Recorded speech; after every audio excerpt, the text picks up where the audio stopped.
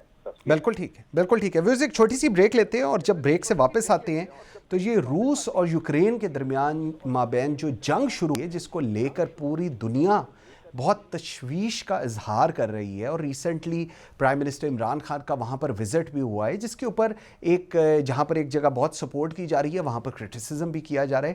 یہ سچویشن کیا ہے اس پہ بات کریں گے، میرے ساتھ رہیے گا.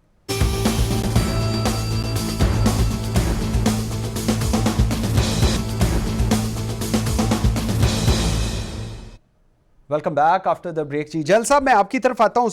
سر رشیا اور یوکرین کے مابین جنگ شروع ہو گئی ہے اور پرائم منسٹر عمران خان کا وزٹ بھی ہوا اور بہت سارا کرٹیسزم. کل ہم نے دیکھا پروگرام میں، ہم نے یہ بھی بات کی جی شاید ٹائمنگز غلط تھی پرائم منسٹر عمران خان کے وہاں جانے کی. ہم نے یہ بھی دیکھا کہ جی ویسٹ ہم سے ناراض نہ ہو جائے.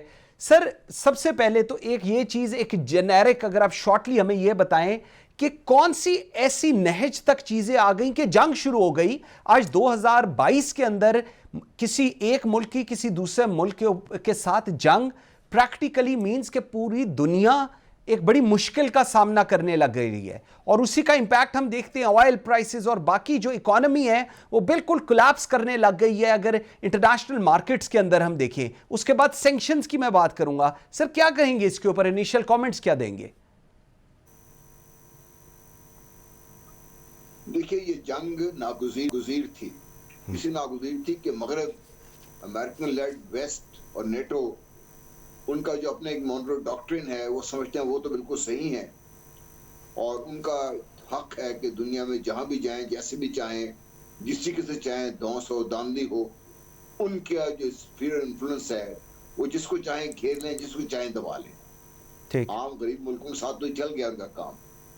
افغانستان کو تباہ کر دیا انہوں نے 20 سال لگا کے، عراق کا بیڑا غرق کر دیا انہوں نے، سیریا کا بیڑا غرق کر دیا.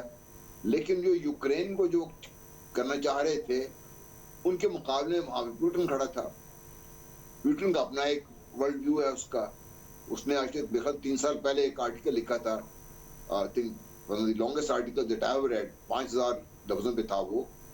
اس میں لکھا تھا کہ سوویت یونین کا جو بریک اپ تھا وہ پچھلی صدی کی سب سے بڑی ٹریجڈی تھی، اور وہ یہ حق سمجھنے میں حق بجانب تھا کہ اگر امریکہ کو انہوں نے اپنا ایک بنایا ہوا ہے کہ ہمارے حق ہے اپنا اسفیئر انفلوئنس کریٹ کرنے کا، تو روس کو بھی اتنا ہی حق ہے. تو روس اپنے آپ کو ایک طاقت کے طور پہ سمجھتا ہے اور طاقت کو آپ لے کے رہا تھا. ان کا مین کنسرن یہ تھا کہ انہوں نے باقی تو برداشت کرتے رہے، لیکن اب یوکرین کو بار بار نیٹو میں لے جانے کی کوشش کی گئی، اور یوکرین کی طرف سے جو ہے اس کو تقریباً مان لیا گیا، سارا اس کو ہو گیا ہوا تھا، سارا سیٹ ہو گیا ہوا تھا. تو پیوٹن صاحب تو یہ منظور نہیں تھا اس کو. انہوں نے تو کہا تھا کہ بھائی میں کیسے قبول کر لوں کہ امریکن اور ویسٹرن لیڈ میسائل جو ہیں فورسز کے وہ میرے دروازے کے اندر آ کے بیٹھ جائیں، ہم کیسے اس کو برداشت کر لیں گے. اور اس پر لطف یہ ہے کہ امریکہ ان کو اتنی تو کنسیشن دینے کو تیار تھا، چلیے ہم کچھ میزائل اپنے جو ہے رومانیہ سے، پولینڈ سے تھوڑا پیچھے کر لیں گے، لیکن آپ نے روس کے اندر جو میزائل لگائے ہوئے ہیں مختلف جگہوں پر، ہم چاہیں گے کہ آپ ان کو بھی دوسری جگہوں پہ لگائیں ہماری مرضی کے مطابق. تو پیوٹن کو باقاعدہ ایک کارنر کر کے اس جگہ پہ لے آئے تھے اس کے اوپر. اوکے. اب پیوٹن صاحب کے پاس، رشیا کے پاس ایک ہی چارہ تھا، یا تو اس کو قبول کر لیتا یا آگے لے کے چلتا. پیوٹن صاحب نے باقاعدہ ایک جو سٹیپ بائی سٹیپ اپروچ اپنائی، جو سلامی اپروچ بھی کہتے ہیں. انہوں نے جارجیا میں کوشش کی گئی، جارجیا میں انہوں نے ریزسٹ کیا، وہاں کامیاب ہوئے. کریمیا کو انہوں نے چھین لیا واپس. انہوں نے دیکھ لیا کہ مغربی دنیا سوائے زبانی جمع خرچ کے کچھ زیادہ کرنے کی ہمت نہیں رکھتی. اور اب جب کہ افغانستان سے شکست کھا کے نکلی ہے نیٹو، تو ان کو یقین تھا کہ اب ان کے پاس they don't have the stomach to fight. انہوں نے باقاعدہ اعلان کر کے یوکرین کو کہا بھی کہ آپ انسان بن جائے، مان جائے ہماری بات. یوکرین نے وہ چیزیں جو چاہ رہے تھے کہ بھئی ڈکلیئر کر دیں کہ ہم کبھی نیٹو میں نہیں جائیں گے، ہم کبھی نیوکلیئر پاور نہیں بنیں گے، یوکرین اس پہ تیار نہیں تھا. کیونکہ یوکرین کے جو صدر ہیں وہ اسپیشلی لائے گئے تھے 2013 کے بعد، وہ بھی مغربی دنیا نے انسٹال کیا گیا تھا، ان کو اسے ہی نے انسٹال کیا تھا. ٹھیک. تو اب اس کے پیوٹن کے پاس کوئی چارہ نہیں تھا اس کے علاوہ کہ وہ باقاعدہ فزیکلی اپنی بات منوائے. اور یہ مشرقی یوکرین جہاں پہ جن کو انہوں نے 2 علاقوں کو ڈکلیئر کیا ہے، انڈیپینڈنٹ اسٹیٹ کے طور پہ تسلیم کیا ہے، یہ بیسکلی رشین علاقہ ہے, رشین اسپیکنگ لوگ ہیں. یہاں پر یوکرین کا کنٹرول ویسے بھی اتنا زیادہ نہیں تھا. اب اس کے بعد جب یوکرین نے بات نہیں مانی تو اب بات بہت آگے بڑھ گئی ہوئی ہے. بالکل صحیح, بالکل صحیح. اور یہ ہے یہاں پہ سچویشن جو ہے جن پتوں پہ تکیہ کیا ہوا تھا یوکرین نے, اب وہی ہوا دے رہی. بالکل ایسے ہی ہے, بالکل ایسے ہی. ٹھیک, نے باقاعدہ گلہ کیا ہے کہ مجھے نیٹو میں کھینچنے والے آج کہاں ہیں, آج کہاں ہیں. بالکل یہ انہوں نے کہا ہے, بالکل کہا ہے, بالکل کہا ہے, بالکل کہا ہے, بالکل صحیح کہہ رہے ہیں نعیمہ جی. بڑی امپورٹنٹ چیز ہے, وہی پتے ہوا دینے لگے جن پہ تکیہ تھا اس وقت. بالکل صحیح بنتا ہے. لیکن دوسری طرف ہم دیکھ رہے ہیں ویسٹ کو, آج میں سن رہا تھا بی بی سی اور CNN یہ سارا, وہ بہت سٹرونگلی اس چیز کو کہہ رہے ہیں کہ جی جس طرح جو بائیڈن نے کہا ہے کہ ہم سینکشنز لگائیں گے, 70% بینکنگ سائٹ کو کلوز کرنے کی باتیں کر رہے ہیں. UK کہہ رہا ہے کہ ہم فریز کر رہے ہیں 100 سے زیادہ اکاؤنٹس, اینٹیٹیز, کمپنیز. US سینکشن لگا رہا ہے رشین بینکس کے اوپر. اب اس ساری سینکشنز جو لگائی جا رہی ہیں اور جو کہا جا رہا ہے ہائیسٹ, اس سے زیادہ سویر سینکشنز کبھی بھی نہیں لگی, اس سارے کے بعد رشیا کی کیا سچویشن ایمرج ہوگی, یہ سب سے امپورٹنٹ ہے اس وقت. کیا کہتی ہیں اس کے اوپر آپ؟ دیکھیے, اگر آپ گورنمنٹ کا ویو پوائنٹ لیں گے, جو یورپین گورنمنٹس ہے, جو بھی سٹینڈ انہوں نے لیا ہے, ویدر سٹینڈ فرام نیٹو, امریکہ اور دوسری کنٹریز کا, تو مجھے لگتا ہے کہ اس کا کوئی اتنا امپورٹنس نہیں ہے. اس لیے کہ یہاں کے جو لوگ ہیں, جو پاپولیشن ہے, وہ دیکھ رہے ہیں کہ نیٹو نے اس وقت جو پیپر ٹائیگر کی طرف سے ہے اور جو اس نے لیٹ ڈاؤن کیا ہے یوکرین کو اس وقت, تو اس پہ یہاں پہ کافی ناراضگی ہے لوگوں میں, عام لوگوں میں. اور ایک طرح سے رشیا نے جس طرح سے وہاں پہ, چاہے وہ انویژن ہے, چاہے اس کو آکیپائی کیا ہے, یا جو وہاں پہ وہ رجیم چینج کر رہا ہے, مجھے لگتا ہے کہ اگر آپ اس کو صحیح طریقے سے دیکھیں تو رشیا نے دوبارہ جو نیٹو کنٹریز ہیں, امریکہ ہے جس نے انڈرمائن کرنے کی کوشش کی روس کو, چاہے وہ افغانستان ہو, چاہے وہ سیریا ہو, تو روس نے یہاں پہ کوشش کی ہے اپنی بات منوانے کی, اور ایک بار پھر یہ محسوس کروایا ہے کہ میں ایک پاور ہوں اور جو میں چاہوں وہ کر سکتا ہوں. کیونکہ یورپی کنٹریز ہمیشہ یہ چاہ رہی ہیں کہ جنگ وہ کہیں پہ بھی کرے لیکن یورپ میں وہ جنگ نہ ہو. لیکن روس اس بات میں کامیاب ہو گیا ہے کہ آج اس نے یورپ کے دل میں ایک ایسا خنجر گھونپا ہے جس پہ وہ سارے پریشان ہیں اور کچھ بن نہیں پا رہا ہے. کیونکہ اگر اور زیادہ ریسٹرکشنز کریں گے تو سب سے پہلے جو ہے یورپی گھر یہاں پہ جو گیس سے خالی ہوں گے, اور ٹھٹرتی سردی میں یہاں پہ جو حال ہوگا. تو بہت ساری ایسی انٹریکیسیز ہیں, پرابلمز ہیں. اس لیے نیٹو بھی آپ دیکھیں گے یا یورپین کنٹریز بھی بہت ہی پھونک پھونک کے قدم اٹھا رہی ہیں اور ڈائیلاگ پہ کوشش کر رہے ہیں کہ کسی طرح سے ڈائیلاگ پروسیس شروع ہو تاکہ اس سچویشن سے نکلا جائے. بالکل ٹھیک ہے. شمشاد صاحب, سر جس طرح ابھی بات ہو رہی ہے اور میرے خیال میں ویری رائٹلی نعیمہ جی اور جلال صاحب جو بات کہہ رہے ہیں, سر یورپ میں ابھی دیکھ رہا تھا تقریباً 40% جو آئل گیس وغیرہ ہے وہ رشیا سے آتی ہے, اور کروڈ آئل کی بھی اسی طرح ہے. پرائس انکریز ہم نے دیکھا ہے 2013 کے لاسٹ پیک ہوئی تھی, اب ایز آف ٹوڈے جب ہم بات کریں اس وقت پیک ٹچ ہوئی ہے. سر جو میں نے ہیڈ لائنز دیکھی ہیں وہ یہ کہہ رہا ہے, جو ویسٹ کا میڈیا ہے وہ یہ کہہ رہا ہے رشیا انویژن ان یوکرین, اور اس کے بعد جو بائیڈن کہہ رہے ہیں کہ sanction will degrade Russia for years to come. Sir یہ سٹیٹمنٹ ہے president United States of America کی. سر اس سارے میں آگے آئندہ آنے والے دن آپ کیسے دیکھ رہے ہیں کہ سچویشن بد سے بدتر ہوگی, یا جس طرح ابھی جلال صاحب فرما رہے ہیں کہ اب بات چیت کی طرف بھی ٹلٹ ہونے کی باتیں شروع ہو گئی ہیں, کیونکہ شاید یہ آپشن اتنی ایکسپلور نہیں کرے گا ویسٹ اس پرٹیکولر کیس میں؟ ایسا ہے کہ منصور, ایگریشن اس دنیا کے لیے یا سینکشنز اس دنیا کے لیے کوئی نئی بات نہیں ہے.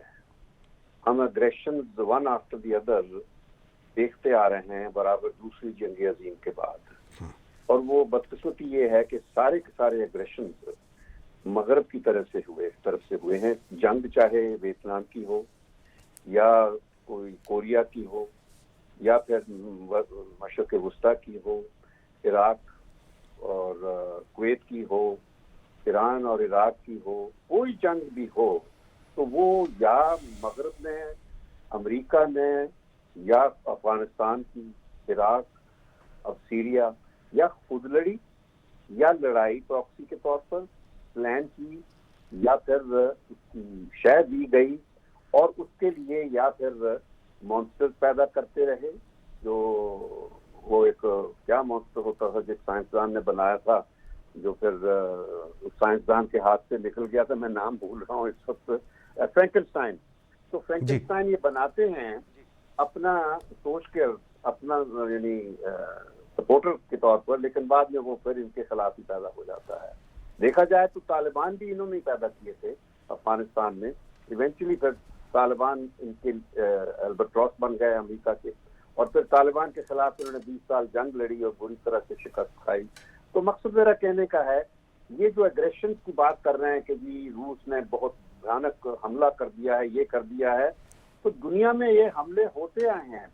اب جو پیوٹن نے جو کارروائی کی ہے، اس کو چاہے یہ کچھ بھی کہہ دیں، مگر دنیا کو حقیقت جو ہے وہ معلوم ہے کہ کس نے پرووک کیا پیوٹن کو. ٹھیک. مجھے یاد ہے جب برلن کی دیوار گری تھی نومبر 89 میں، تو جیمز بیکر سے سیکریٹری آف اسٹیٹ، انہوں نے روس کو، گورباچوف کو، یہ ایک باقاعدہ ایشورنس دی تھی کہ ہمارا اب جو مقصد تھا پورا ہو چکا ہے، مشرقی یورپ آزاد ہو گیا ہے، لیکن مشرقی یورپ کی طرف سے روس کی طرف 1 انچ بھی نیٹو جو ہے نا وہ اپنے آپ کو ایکسٹینڈ نہیں کرے گا. ٹھیک. یہ 89 میں باقاعدہ سولم انڈرٹیکنگ دی تھی، اور اس انڈرٹیکنگ کو برابر نیٹو نے وائلیٹ کیا ہے، اس کی پامالی کی ہے برابر. اور پورا جو وارسا پیکٹ کے 7 کنٹریز، بالٹک کی ریاستیں، ان سب کو نیٹو میں شامل کیا ہے.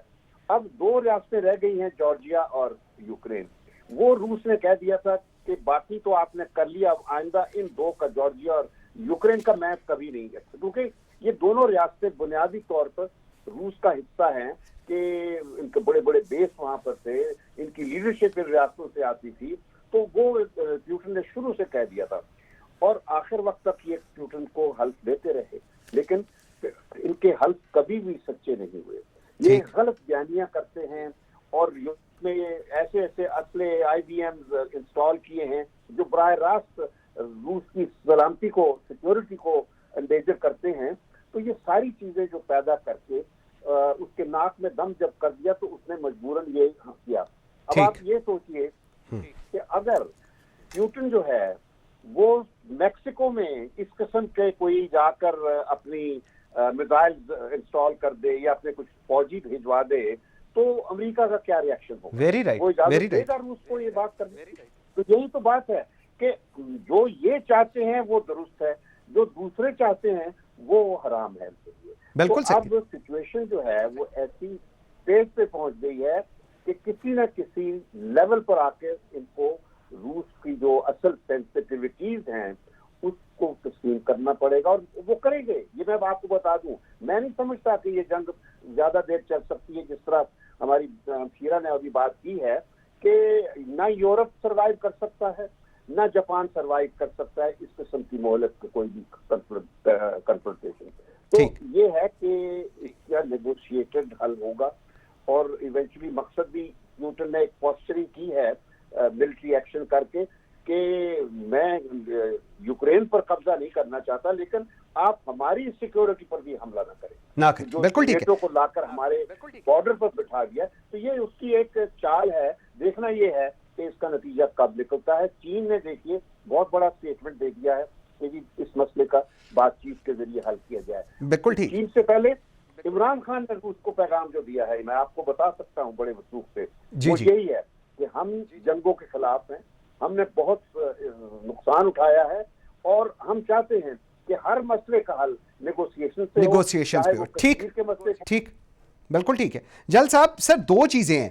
ایک تو 2 مہینے سے ہم نے دیکھا کہ ملٹری بلٹ اپ ہو رہا تھا یوکرین کے اگینسٹ. اس کے بعد ویسٹ کی اگر ہم بات کریں، جو آج اسٹیٹمنٹس آ رہی ہیں EU کی طرف سے، جو بائیڈن کی طرف سے، وہ جو ہیں وہ اس وقت کچھ نہیں کیا گیا، انہوں نے کچھ روکنے کی کوشش نہیں کی.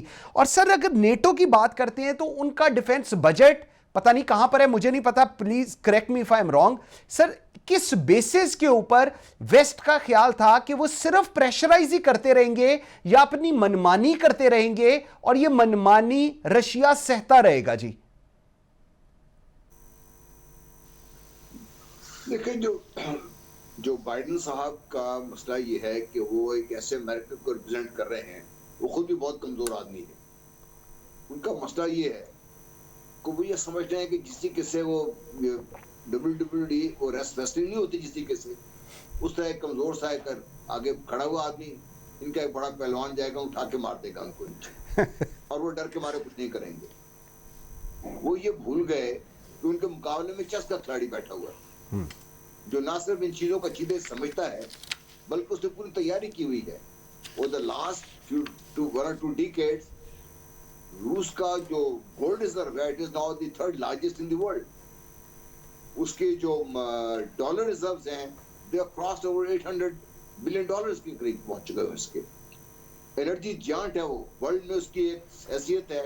روس کے بغیر آپ نہ تو تیل کا نہ گیس کا کوئی معاہدے نہ ہو سکتے ہیں, نہ آگے چل سکتے ہیں آپ. اس پوزیشن میں وہ سمجھ نہیں سکے اس کو, آدمی کو. ان کا خیال یہ تھا کہ وہ دو سے داندی سے وہ ڈر کے پیچھے بیٹھا رہے گا اس میں اور نہیں کرے گا آگے. اور ایک اور چیز بھی ہے کہ ان کا خیال یہ بھی تھا کہ اگر ان کو کرائمیا پہ ان کو چھوڑ دیا ہے, تھوڑا سا دے دیا ہے, تو اس کو اور آگے ضرورت نہیں پڑے گی اس کی. لیکن وہ یہ بھول گئے کہ وہ کتنا سیریس ہے اور کس کا سنجیدہ ہے وہ اپنی سیکیورٹی کی. اور دوسرا جسے میں نے پہلے عرض کی تھی, اس کا ایک ورلڈ ویو ہے اور وہ سمجھتے ہیں کہ روس has the right to become a super power and be recognized as such. تو وہ اپنے آپ کو اسٹیج پہ لے کے جا رہے ہیں اس کے ساتھ. دوسرا وہ روس کے اور چین کے تعلقات کی گہرائی اور آپس کی جو نوعیت تھی ان کی, وہ نہیں سمجھ سکے اس چیز کو. ان کا نہیں خیال تھا کہ چین اتنا اسٹرانگلی روس کے ساتھ آگے کھڑا ہوگا. یہ اب چین اس کے ساتھ کھڑا ہوا اس کے ساتھ, تو دونوں کو مل کے. اب اگر میں ایک اور چیز آپ سے ریفر کر دوں, 3 سال پہلے واشنگٹن سے ایک اسٹریٹجی پیپر جو ان کا آؤٹ ہوا تھا, اس میں کہا تھا انہوں نے کہ جو وار آن ٹیرر ہے وہ تو ختم ہو چکی ہوئی ہے, اب ہمارے دشمن ہے روس اور چین. ہم نے ان کے خلاف علیحدہ علیحدہ یا اکٹھے ہو کے لڑنا ہے ان کے خلاف. وہ خود تو ان کو ڈکلیئر کر رہے ہیں اور خود ان کے بارے میں غلط اندازہ لگا کے بیٹھ گئے ہیں. تو اب ان کے لیے بہت مشکل ہے. یوکرین سے تو پیچھے ہٹکے ہوئے ہیں, اب انہوں نے کہا کہ یوکرین سے آپ آگے نہ آئے, یہاں تک تسلیم کر لیا انہوں نے. اور میرا اپنا خیال یہ ہے کہ یہ زیادہ جاری نہیں رہے گی اور بہت جلدی اس کا نیگوشیٹڈ سیٹلمنٹ ہو جائے گا. پوٹن صاحب کی بات مان لی جائے گی اور یوکرین کو بات ماننی پڑے گی, کیونکہ یوکرین اس وقت بہت مصیبت میں گرفتار ہے, کوئی اس کی مدد کو آنے کو تیار نہیں ہے. بالکل ٹھیک ہے, بالکل صحیح ہے. نعیمہ جی, 2 چیزیں جو اب سرفیس ہوتی ہیں, نظر آتی ہیں. ویسٹ کو ہم نے دیکھ لیا, وہ یوکرین کی سائڈ پر ہے اسٹیٹمنٹس کی حد تک, سینکشنز لگائیں گے, یہ کریں گے, لیکن ڈاؤن دا روڈ اگر اس کا ہم کریٹیکل انالیسس کریں تو میرے خیال میں سب سے زیادہ افیکٹو بھی پھر یورپ ہی ہوگا اور ویسٹ ہی ہوگا اگر ان کے اوپر سینکشنز لگائی جائیں گے, بیکاز میجر جو انفلو ہے یہ ساری چیزوں کا وہ ادھر سے جا رہا ہے. چائنا نے اپنی سٹانس بالکل کلیئر کر دیا ہے کہ جی رشیا کے ساتھ ہیں, پاکستان نے بھی کر دیا ہے سٹانس کلیئر. ایک یہ جو میں ہمیشہ کہتا ہوں, یہ میرے خیال میں ایک ہینگ اوور ہے, کلونیل ہینگ اوور جو ہمارے اوپر ہے کہ جی پاکستان کو ویسٹ کو ناراض نہیں کرنا چاہیے. یہ غلط ٹائم تھا پرائم منسٹر کے وہاں جانے کا, پرائم منسٹر کو نہیں جانا چاہیے تھا. اور اس کے بعد میں نے یہ بھی سنا, بہت سارے سینئر جو ہمارے لوگ ہیں وہ کہتے ہیں کہ جی اب واپس تو آ گئے ہیں, لیکن اب ہمارا نیا اگلا جو وزٹ ہونا چاہیے ویری شارٹلی ویسٹ کی طرف ہونا چاہیے, بیکاز ویسٹ سے ہی ہمارا سب کچھ ہے, باقیوں سے کچھ نہیں ہے. اس کے اوپر آپ کا کیا ویو پوائنٹ ہے؟ دیکھیے, میں نے بھی سنا ہے اس طرح کے بیانات آئے ہیں کہ بھئی پاکستان کے وزیر اعظم عمران خان صاحب کو روس نہیں جانا چاہیے تھا, لیکن یہ وزٹ پہلے ہی ڈیسائیڈڈ تھی, تو اب وہ ایسے موقع پہ آئے. ظاہر ہے کہ اس کی ٹائمنگ صحیح نہیں تھی کہ اسی دن پھر یوکرین پہ حملہ ہوا ہے اور اس کو ایوائڈ بھی نہیں کیا جا سکتا ہے. لیکن میرے خیال میں کہ جو سٹینڈ عمران خان نے وہاں پہ لیا اور جو پھر جو سٹیٹمنٹ میں آئے, چاہے وہ پاکستان گورنمنٹ کی طرف سے آیا یا پھر جوائنٹ سٹیٹمنٹ آئی, تو وہ بہت ہی بیلنس تھی اور جس کی توقع کی جا رہی تھی. اور میرے خیال میں ویسٹ کو اس کی امید نہیں تھی، لیکن جب وہ بیان دیکھا گیا تو ویسٹرن گورنمنٹس کی طرف سے اوور آل جو ہے ریسپانس کافی صحیح تھا۔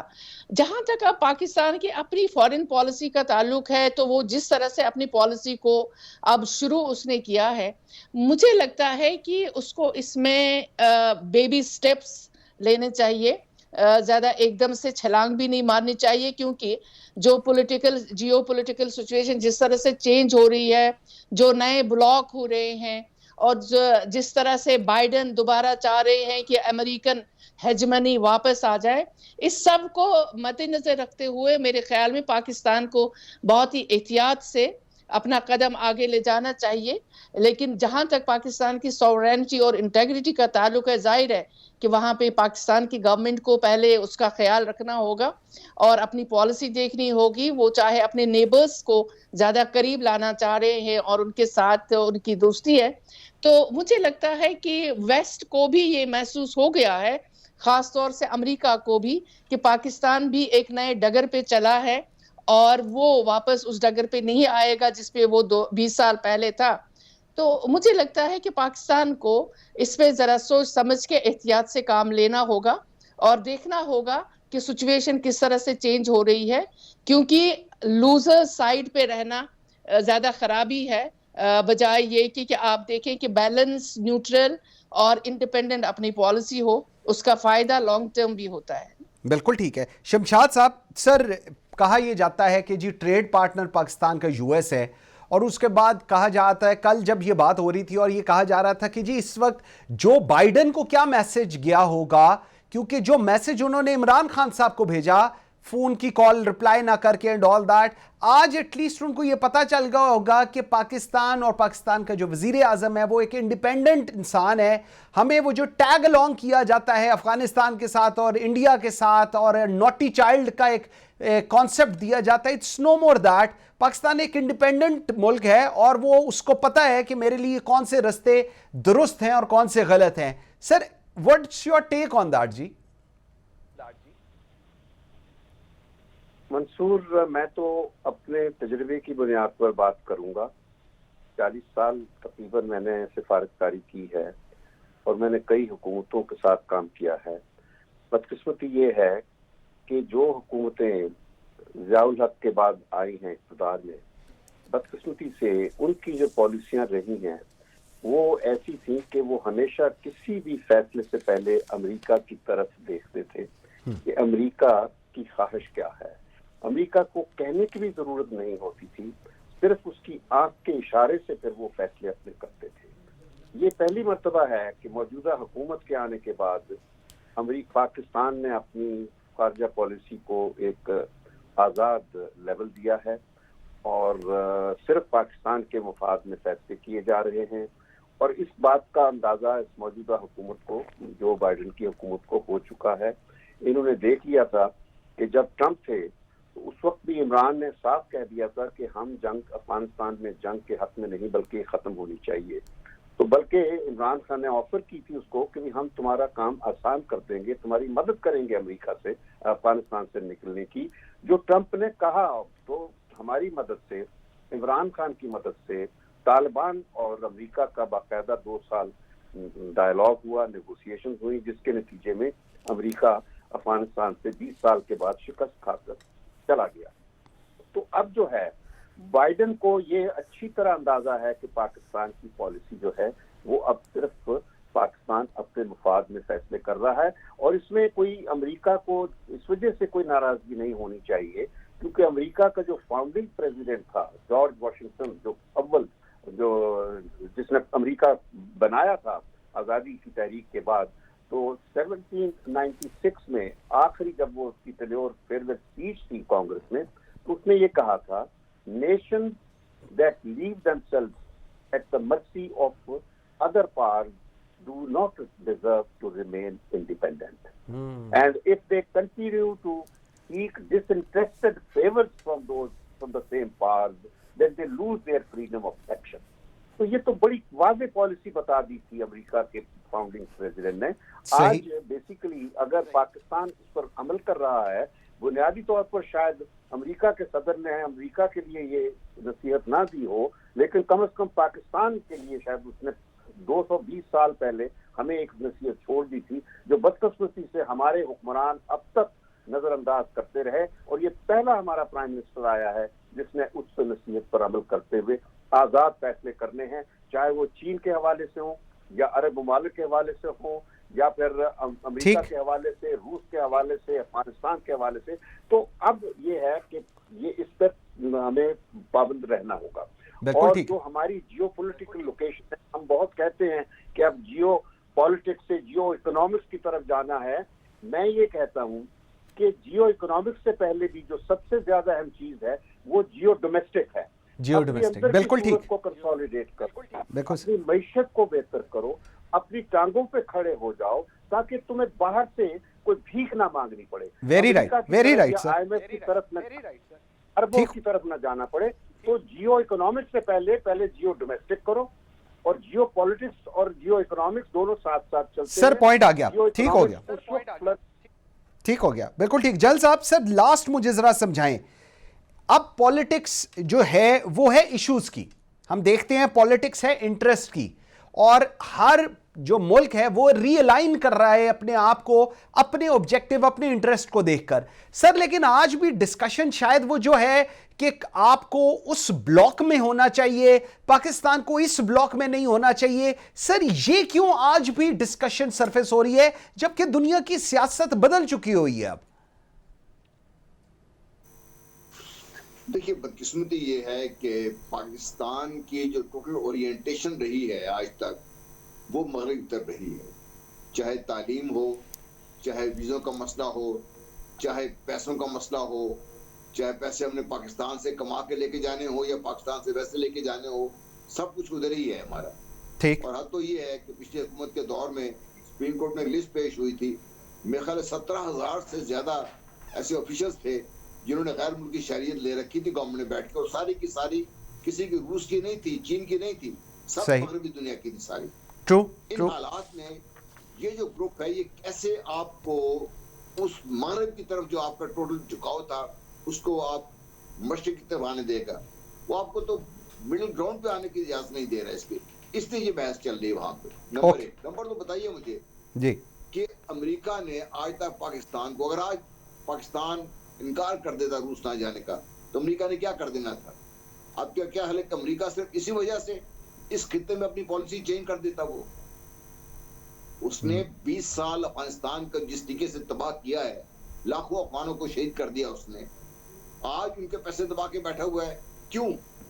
وہ افغانستان وہ پھلتے پھولتے دیکھتا نہیں چاہتا، بالکل صحیح چاہتا ہے افغانستان ایک پرامن ملک بنے اور کنیکٹیوٹی آگے بڑھے۔ وہ تو چاہتا ہے افغانستان پاکستان انسٹیبل رہے، وہ تو پاکستان سے جو سی پیک ہے اس کو بھی نکالنا چاہتا ہے۔ تو کیسے ممکن ہے کہ پاکستان، تو میں یہ سمجھتا ہوں کہ ہماری کوتاہ نظری ہے جو میں یہ بات کرتے ہیں اس میں، بلکہ پاکستان کا جو آئی روس کی طرف وزٹ تھی اس نے پاکستان کی جو لیوریج ہے اس کو بہت بڑھا دیا اس سے۔ بالکل پاکستان، جس طرح بھی شمشاد صاحب بھی کہہ رہے تھے کہ پاکستان اپنے مفاد کے لیے فیصلے کر رہا ہے اور پاکستان کے پاس آپشنز ہیں اس وقت۔ بالکل ٹھیک لیفٹیننٹ، بالکل سر آپ کا پوائنٹ آ گیا جی۔ لیفٹیننٹ غلام مصطفیٰ صاحب، نعیمہ مہجور صاحبہ، Shamshad Ahmed Khan sahib, very much ji, I am very grateful for your time, thank you very much watching Pakistan today. مجھے مظم قاضی کو اجازت دیجیے، اللہ حافظ۔